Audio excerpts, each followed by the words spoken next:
Hello, goblins and ghouls, and welcome to my Haunted Life podcast, your favorite spooky podcast. I'm your host, Angela Hartshorn. Today, I'm telling you about the story of a female ghost that torments men, especially basketball players. So, trigger warning.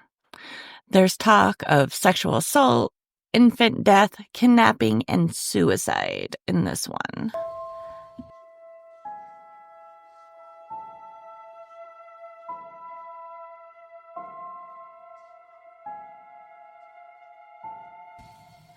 So I really didn't realize I had this vocal fry thing going on.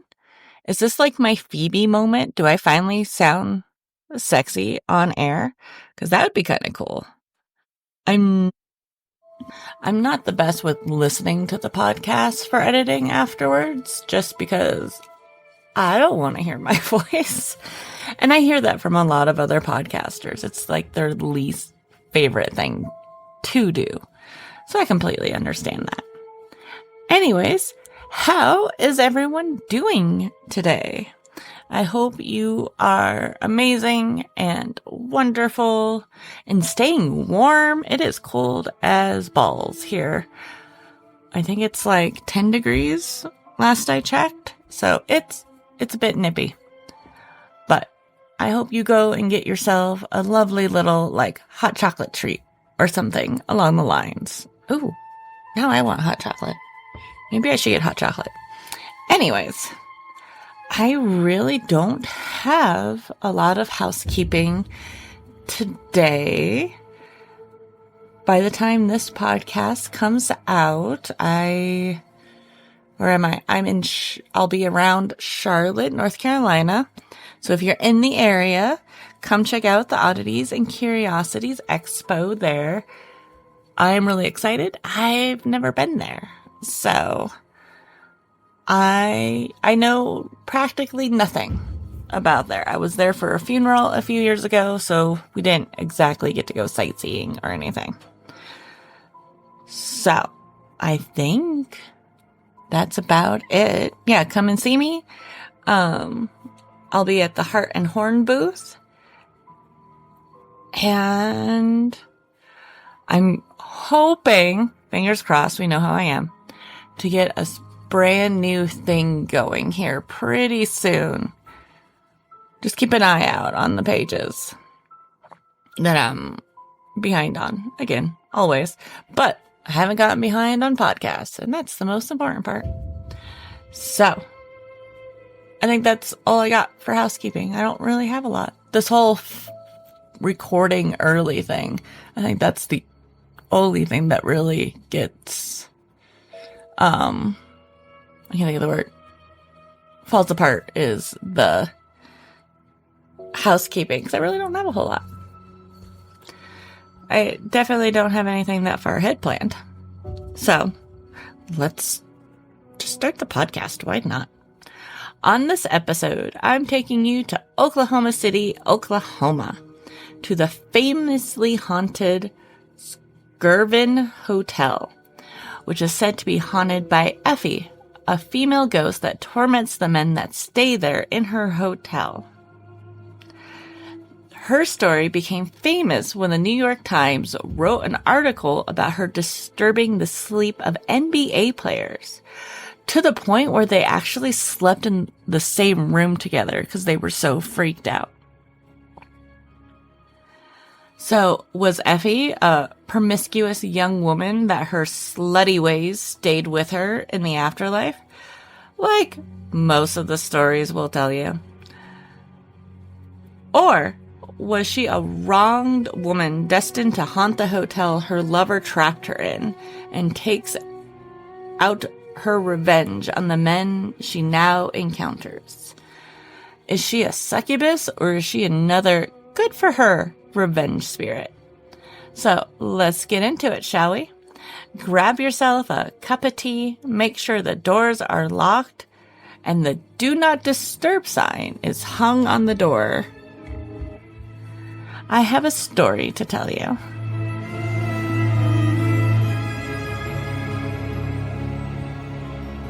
To the Skirvin on gay Halloween, for everyone's going, 'tis plain to be seen. Stop, look, well and listen, but keep your nerves steady. To haunt and ensnare you, these weird spooks are ready. There'll be joy, song and laughter, the time of your life. So come and bring sister or sweetheart or wife. Reservations made early, $2 a plate. For the fun dodging ghosts and confetti is great. Newspaper advertisements for the Skirvin Hotel, October 1916.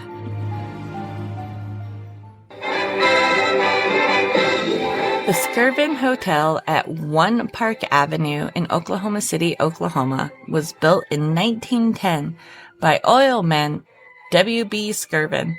He was determined to have the finest hotel in the Southwest. It opened its doors on September 26, 1911. The very fancy hotel had two 10-story towers containing 224 rooms. It was one of the finest buildings in Oklahoma City. It was one of the first buildings in Oklahoma City to have iced air, aka air conditioning. It also had running ice water in each room. It's a big deal back then. There was a ballroom that seated 500, and probably the icing on the cake was the imported Austrian chandeliers that cost more than $100,000 each. I wonder if those are still in there. Because when we were there, they had some pretty freaking impressive chandeliers. I wonder if those are the same ones. Skirvin's daughter, Pearl Mesta, brought the hotel to national reputation by being the ambassadress to Luxembourg, shout out to Tanya, and then Washington's hostess with the mostest, portrayed in the famed Broadway musical Call Me Madam, which apparently starred Ethel Merman and had a score from Irving Berlin, you know, the snowman from Rudolph, and a lot of other big projects from the time, and was later made into a movie with most of the original Broadway cast, it appears. When I got to visit the Skirvin, I couldn't find it at first. I was looking at original pictures of the hotel from the time of our story, and the hotel has gone through some major changes. In 1930, a third wing was added, raising the structure to 14 stories and increasing capacity to 525 rooms. In October 1979, the hotel was listed on the National Registry of Historic Places. When it closed in 1988, the building stood empty for almost 15 years. However, the historic hotel has now been fully restored and is now open again for guests. I'm just trying to imagine getting into this place. This place is huge, and it's just stood empty for 15 years. I read a few stories about people like sneaking in there and thinking they heard scary noises kind of thing. You know, teenage dares type of thing. But I'm like, we don't have anything like that around here. I feel like I missed that out in my childhood. The $46.4 million project included the original interior finish, historically accurate windows, reconfigured guest rooms, new guest elevators, an elegant lobby, restaurants, and state-of-the-art meeting rooms. Historic elements such as molding tiles and ceiling treatments were incorporated whenever possible. And this place is freaking beautiful. I was a little awestruck at how gorgeous this place was. When I read that it had been taken over by Hilton and modernized, I was a little bit concerned, but it's freaking beautiful. I dragged the husband and the brother-in-law along, and we figured it would be a quick, let me pop in, check out the haunted hotel for a little bit type of thing. And you walk in, and it's just beautiful, dark wood, and these bright, inviting chandeliers with like these red accents. It's sexy. We ended up there for hours enjoying music at the Red Piano Lounge and really amazing food and drinks. Of course, I had to do a little wandering around. I went there for the ghost after all. The Oklahoma Showplace became a popular speakeasy during Prohibition. And I couldn't really find any more details than that it was just a speakeasy during Prohibition. And that is where our story of Effie begins.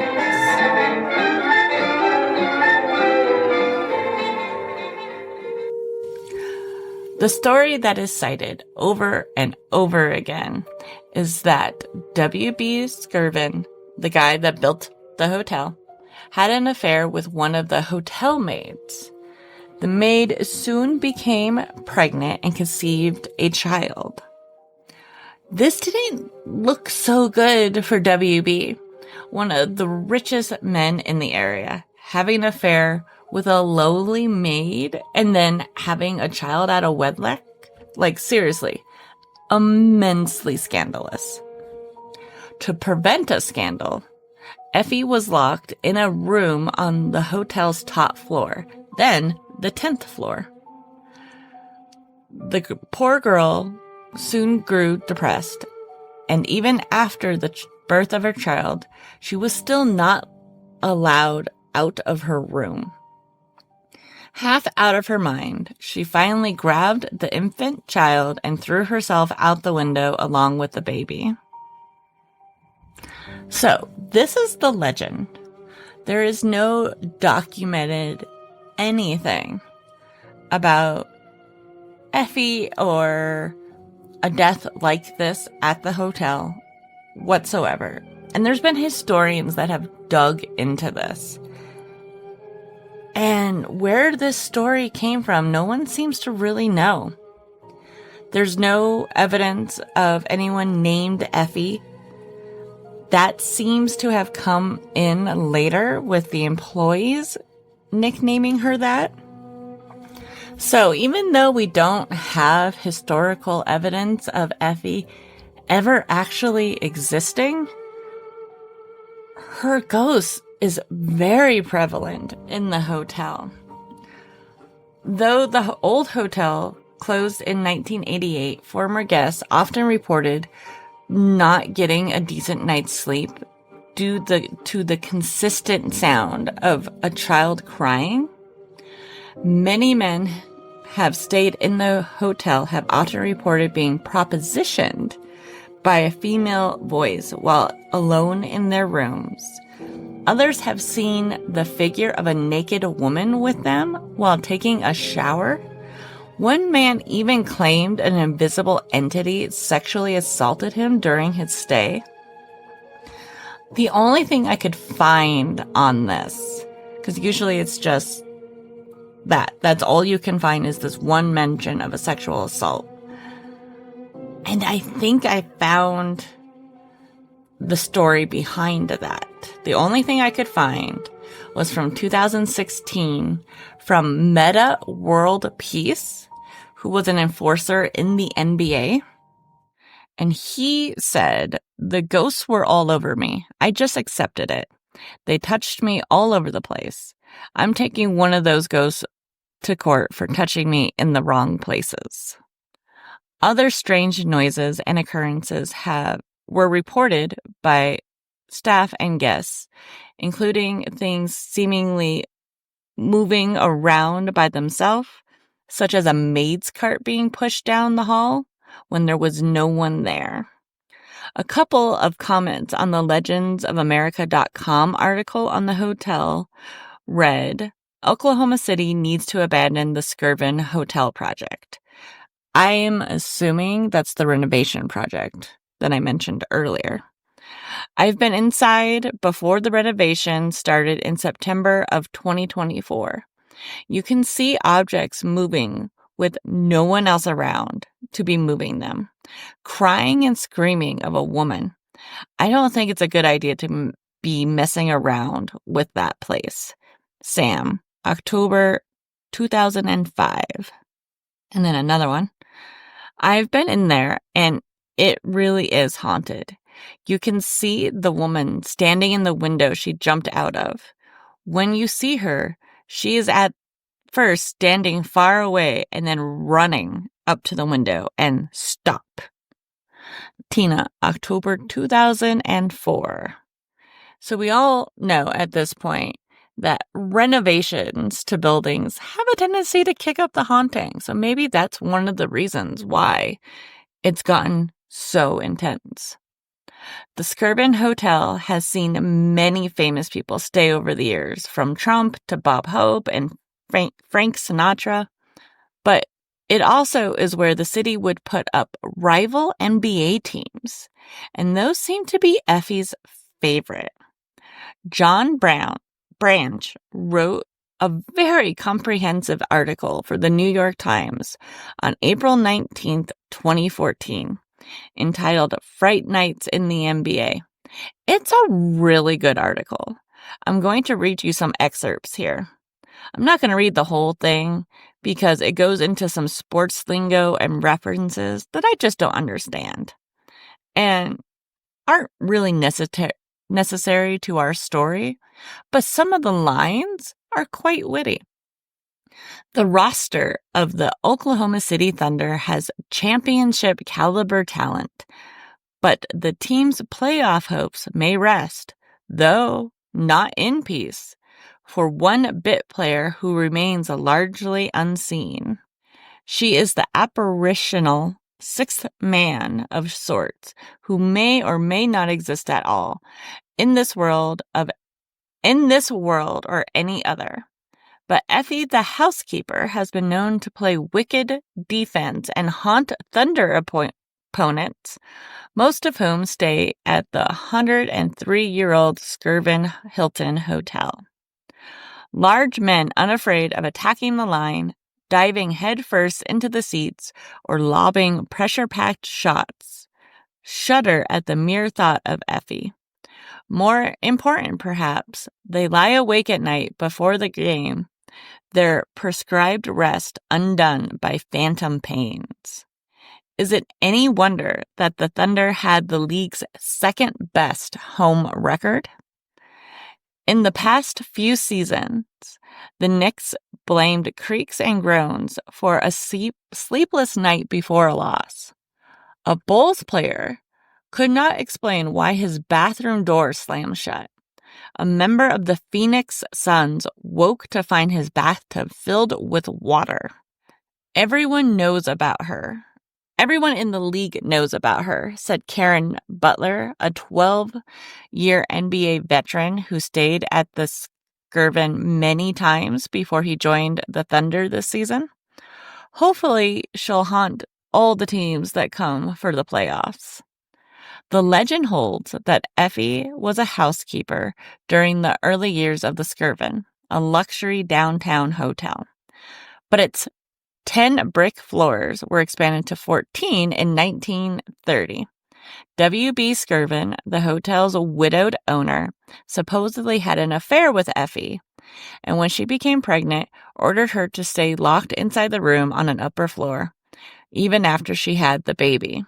At some point, the story goes, Effie went crazy, grabbed the baby, and jumped, killing herself and the baby. These days, Effie is considered a playful prankster, knocking on doors, opening drawers, and causing commotion in the halls. She propositions men with her voice or appears alongside them in the shower. Sometimes she pushes a baby carriage in the hallways. Most haunting, perhaps, is the sound of the baby heard but not seen crying at night. One problem. I don't think Effie exists, said Steve Lackmeyer, a reporter for the newspaper The Oklahoman, who co-wrote a book, Skirvin, about the hotel's colorful history. That pass includes the mysterious death of its first general manager, but years of research have found no record of a housekeeper named Effie or of any housekeeper who leapt to her death with or without a baby. If you had a maid suffer a bloody ending, it would have not been kept quiet, Lackmeyer said. This was a small town. Still, it is not unlike countless ghost stories retold about old hotels around the country. What makes the Skirvin different is that the notable tellers and victims of its supposed hauntings are NBA players. The phenomenon seems to have begun in January 2010, when some of the Knicks said that the loss in Oklahoma City could be blamed in part on a restless night at the Skirvin. The place is haunted, Jared Jeffries told the Daily News. It's scary. His teammate Eddie Curry said he slept just 2 hours one night. He was the only player assigned to the supposedly spooky 10th floor, and he spent most of the time in Nate Robinson's room, afraid to be alone. I definitely believe there are ghosts in the hotel, Curry told the Daily News. Weeks later, Chicago's Tay Gibson said that his bathroom door at the Skirvin had slammed in the middle of the night for no reason. His teammate, Derek Rose, was among the Bulls who heard strange bangs and bumps and became a believer. It was scary last night, Rose said.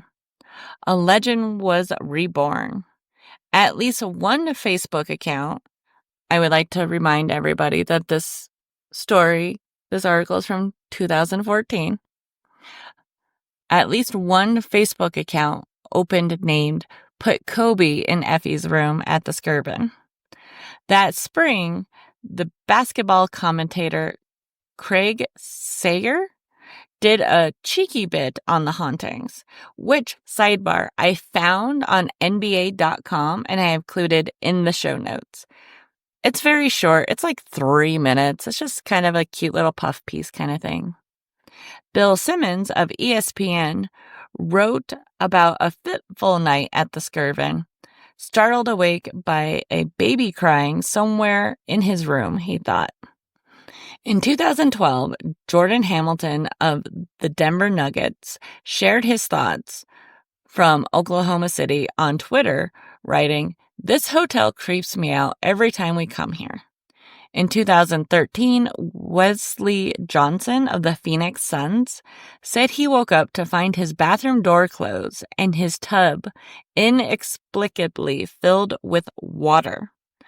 The Skirvin prefers not to talk much about any of this. Past management teams have been told to dismiss the rumors. The position that the hotel has and continues to have is that we don't discuss the lore, the myths, or the legends, General Manager Brett Sundstrom says. He has been at the Skirvin since November and has heard no teeth-chattering tales from frightened guests or workers, he says. The hotel sat eerily vacant for nearly 20 years before it was renovated and reopened as a Hilton in 2007.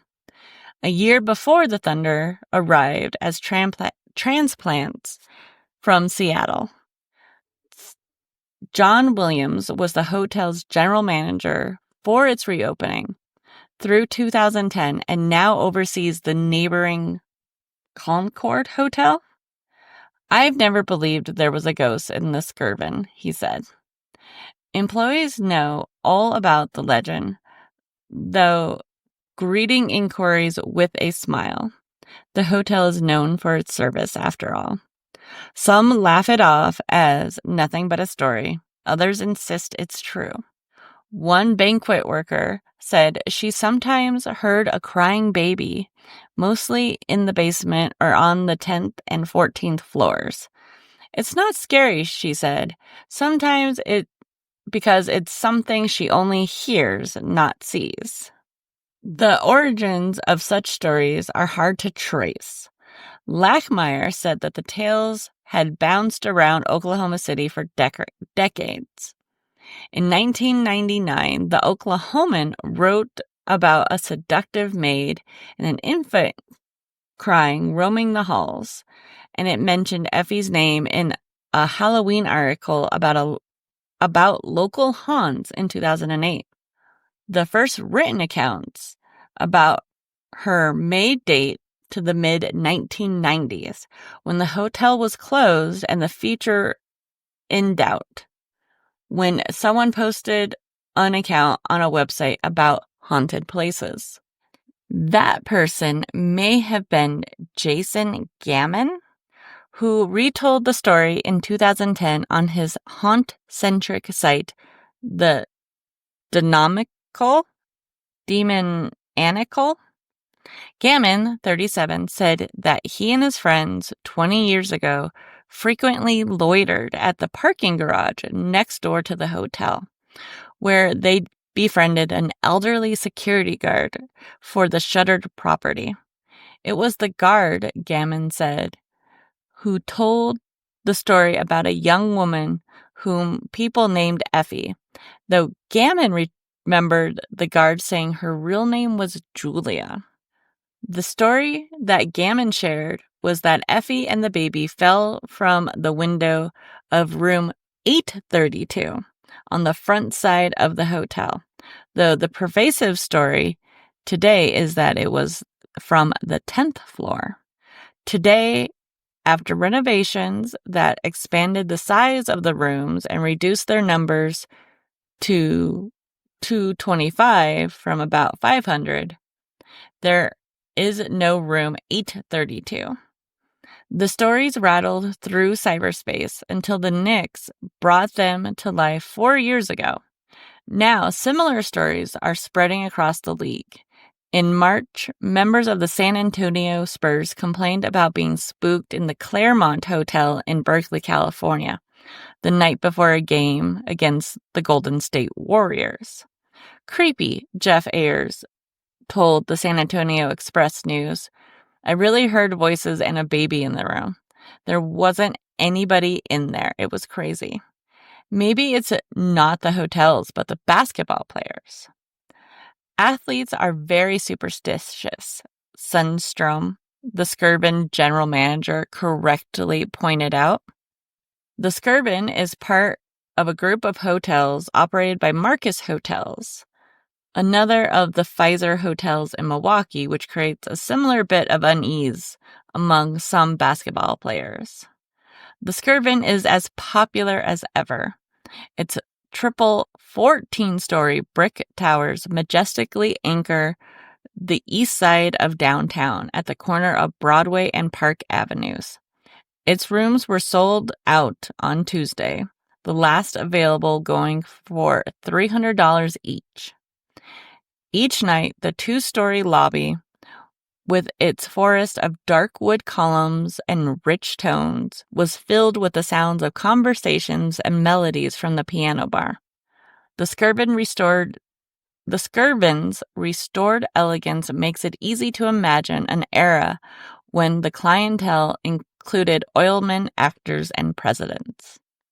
Now, its most famous clients are most of the NBA teams, including Oklahoma City's first-round opponent, the Memphis Grizzlies. They will have their hands full guarding Oklahoma City's formidable roster. Nowhere on that list is the ever-evasive role player named Effie, but the Grizzlies might see her anyway. They plan to stay, as usual, at the Skirvin. So, thank you to John Branch for this article. The link for the whole article is in the show notes on the Patreon. I just really liked his wit in handling the stories. Most of the articles that I had read, especially from the early aughts, made Effie into this promiscuous succubus and talked of the sexual assaults in more joking terms. And I really liked the way He did not criticize and just report it. And again, for, a fun little ghost story piece, he really went into it. I thought it was really interesting. And one of the reasons why I decided to read most of the article was because all the stuff he covered, how the story really didn't pop up until the 1990s with the internet, that the hotel renovations went into 2007, and then the NBA players started having stories when they started staying there in 2010. That's really quick. Like I mentioned earlier, any kind of renovations in a hotel get the energy going. And considering this is so quick after it first opened, that makes a lot of sense to me. So like I said, there's no documentation that Effie was real, that she existed, other than these hauntings. So what do you guys think? What do you think of this story of this poor girl? I come down on the side that if the story is real, Effie was taken advantage of by a man in power that she probably couldn't have said no to anyway. Lowly housemaid, remember? And then probably suffered some very serious postpartum depression. For God's sake, she was locked in a room for months and still not allowed out. I know the hotel historian Steve Lachmeyer, the reporter from the newspaper The Oklahoman, said that it was a small town, and something like a housemaid throwing herself out of a window wouldn't have been covered up. I don't know about that. Skirvin was a rich oil man, had a popular speakeasy in town during Prohibition, which is right about the time this story is supposed to take place. He probably had friends in the police and the newspaper, or at the very least knew who to pay off or threaten, let's be honest, to keep the story under wraps. Like, this story has been around for decades, like was mentioned earlier. Where did it come from? Just curious. Just saying. Rich white guys have gotten away with shit like this forever. Let's be honest. Who knows? Maybe WB was one of the nice ones and is completely innocent. The thing is, we will never know the actual truth, but the story lives on. Effie's shenanigans appear to just be a normal occurrence at the Skirvin to this day, and NBA players still talk about experiencing her at the hotel. Like, I was trying to find recent stories, and there's like podcast and all this stuff from other players. It's very well known and still going on. It's very prevalent. So, what do you guys think? Is Effie a wronged woman turned revenge spirit like a lot of our lady in white stories? Something like a La Llorona? Or is she more of a succubus out to torture men for her own sexual pleasure? I didn't get a chance to stay in the hotel. It was indeed a bit pricey for me at the time. If anybody wants to go with me and split the bill and do some ghost hunting, let me know. I'd be down. Maybe we should try for NBA playoff time. I have no idea when that is, but it sounds like NBA players might make great trigger objects.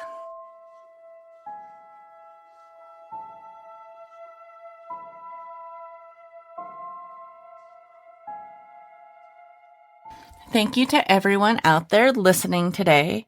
My Haunted Life podcast is written, researched, produced, edited, and hosted by me, Angela Hartshorn. All of my sources are on the Patreon page, and while you're there, if you like what you hear, consider supporting the show and please subscribe to the page. You can support the show for as little as $2 a month. I'm like 100% sure you can follow it for free.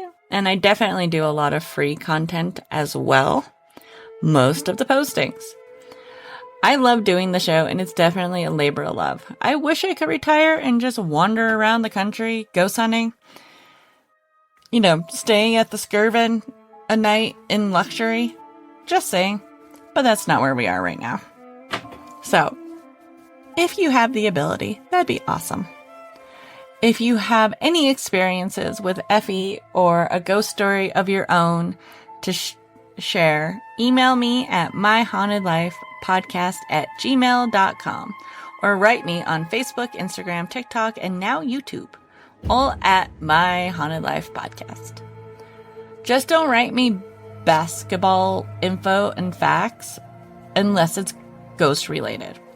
Like, it would be really interesting to know how many of those basketball players who complained about Effie lost the game. Like, that's a cool stat. Please don't send me sports ball info. While you're there, please like and follow and comment. It honestly makes my day. And don't forget the podcast group. I love hearing your guys' stories so much and definitely want to get more interviews lined up this year. Music is by Ghost Stories Incorporated, except for a few excerpts from Call Me Madam that I found online, which I found YouTube has the full video on, and that is also included in the notes if anybody would like to watch it. And that's it for this one, my babes, my spooky loves. I hope you have an amazing week. And don't forget, stay spooky.